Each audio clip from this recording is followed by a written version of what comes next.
Let us all give a wonderful round of applause for the teacher, KRS-One.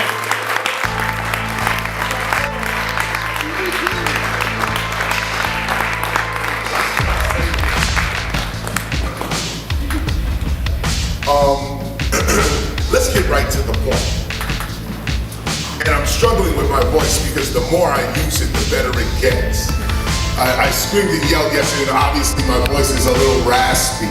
But the more I use it, the better it gets. And I say that because the soul is the same way. Peace and welcome to the Temple of Hip Hop. I am Sun One, an apprentice committed to the Temple of Hip Hop.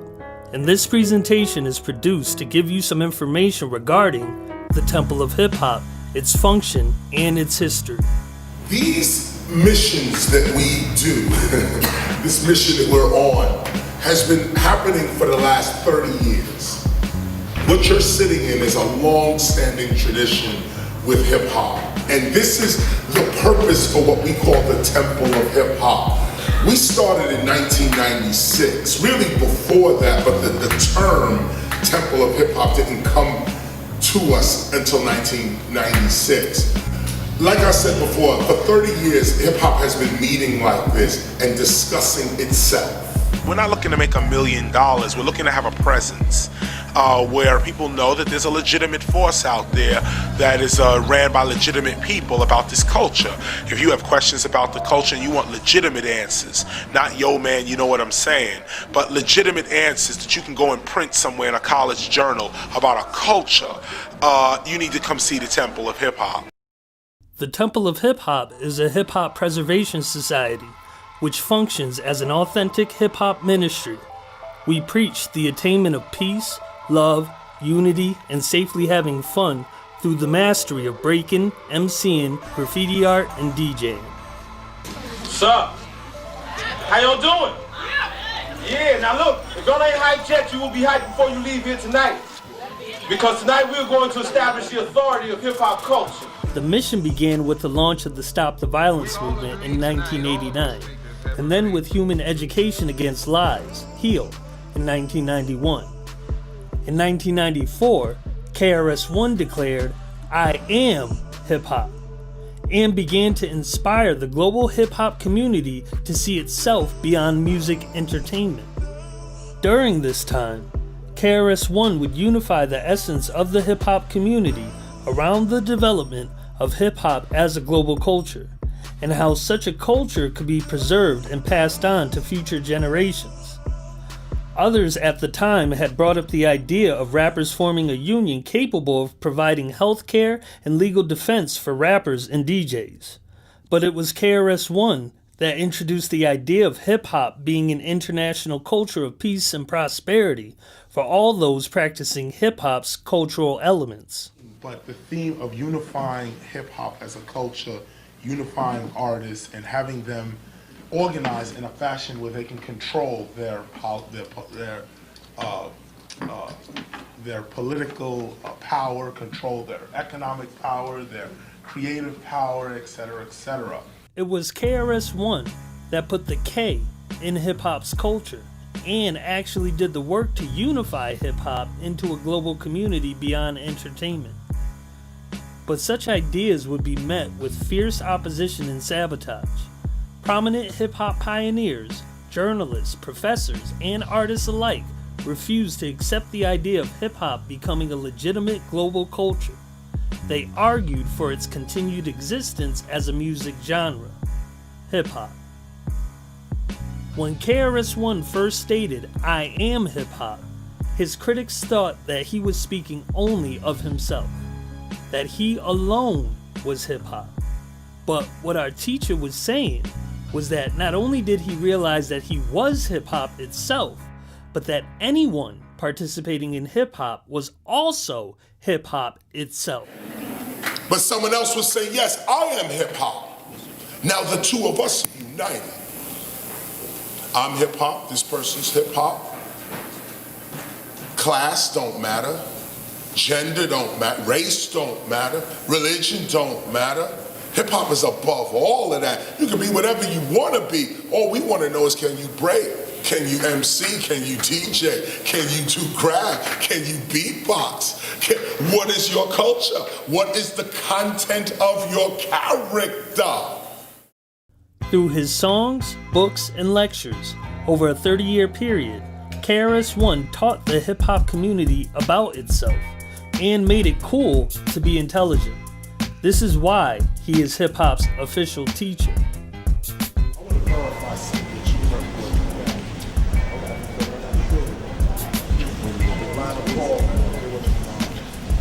Look in the back of this tag. You see in the back is that your tag? Yeah. There it is. There it is. Yeah, that's when the tag is pointing down to where the party's at.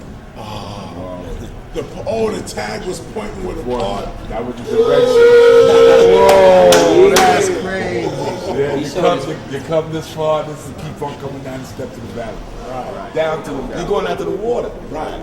I was a trail down to the water. Right. Major Deegan Highway. Down to the coast. Turn the page. Matter of fact, my first girlfriend, graduated. This has to play ball at. That's me and Kenny.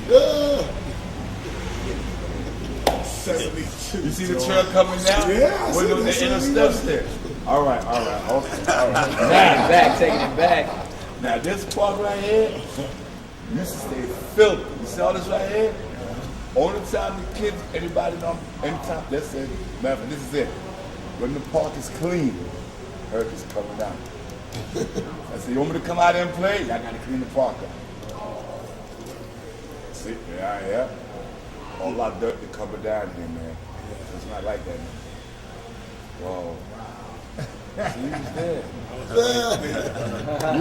You couldn't come out. You was hearing madness. I was hearing it and couldn't go. You was hearing it. Oh shit! Good. I live on the other side of the building here. Right. And this is the park right here. We was And out our window. This is the daycare center. That daycare center's still there, man. Oh, This is where it belongs to our first party for such a see. But this is the block party. I needed to verify the tag. That's it. Because only God would have positioned my mother like that. Word up. That is crazy. He had no idea what was going on. Right. When no one else was thinking about hip-hop as a teachable subject, KRS-One was out there lecturing at universities, performing at sold-out concerts, and writing books pertaining to hip-hop years before it became fashionable to do so. In 1994, after declaring "I am hip-hop" for the first time, KRS-One held a Meeting of the Minds conference at the Schomburg Center for Research in Black Culture in Harlem, New York. Many pioneers were in attendance. This was the first time the question as to how to preserve hip-hop as a new global culture was properly asked. With question number one being, what in our minds is the most important aspect to preserving the culture of hip-hop? In 1997, the Temple of Hip Hop held its first hip-hop census, which asked thousands of hip-hoppers their definitions of hip-hop and where hip-hop should be going. In the same year, the Temple of Hip Hop held major public and private hip-hop cultural conferences all across the United States, seeking the proper definition, history, and purpose of hip-hop as an actual world culture. Well, it started from myself.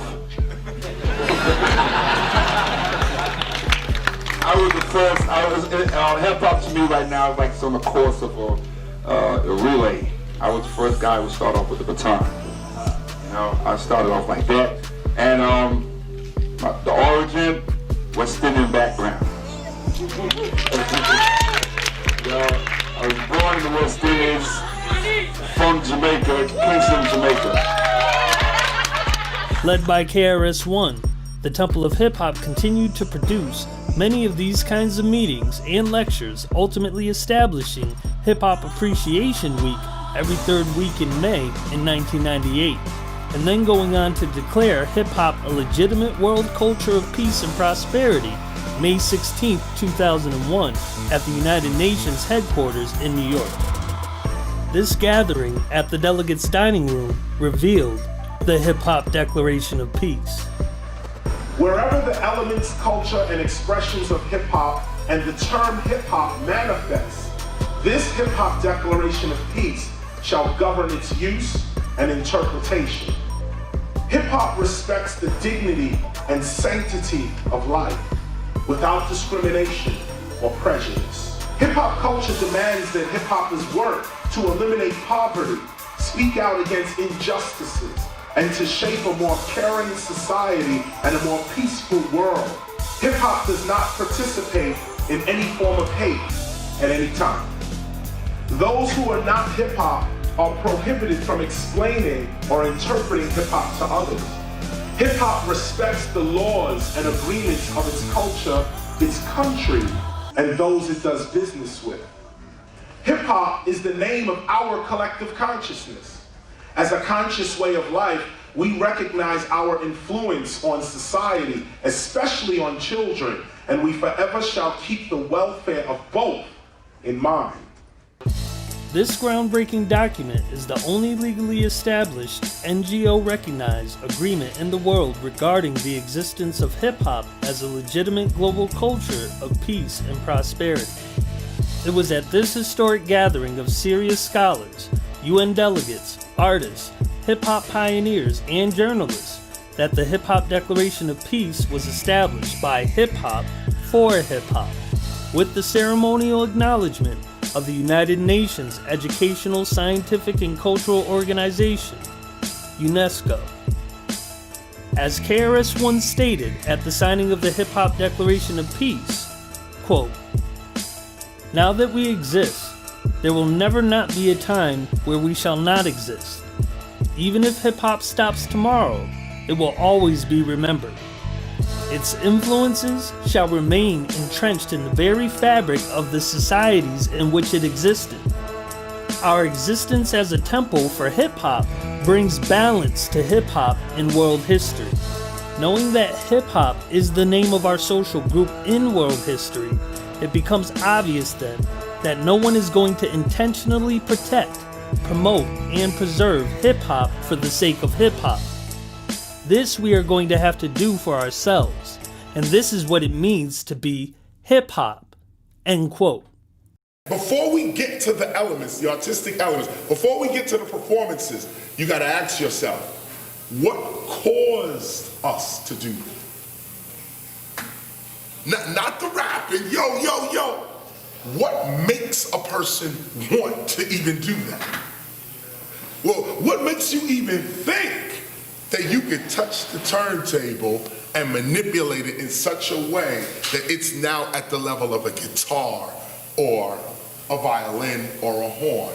You took an appliance, and because of your perception of the appliance changed, not you. Membership with the Temple of Hip Hop begins with one securing a copy of the Gospel of Hip Hop for oneself. Entry into our society of attuned hip hoppers begins with the study of the Gospel of Hip Hop on one's own time at one's own pace. Those with a copy of the Gospel of Hip Hop are considered temple members. Everything about our temple, its meaning and purpose, its schedule and its mission is further explained there. Contentment and self-acceptance begins our ministry. The accurate documentation of hip-hop's existence in the world begins our archive. The teaching of an authentically hip-hop curriculum begins our school. And our unity around the overstandings of the gospel of hip-hop begins our society. Welcome to the Temple of Hip-Hop. So in faith, we say, we know this is already done. We let it be. We are the people. And there it is. There it is. Thank you for the session.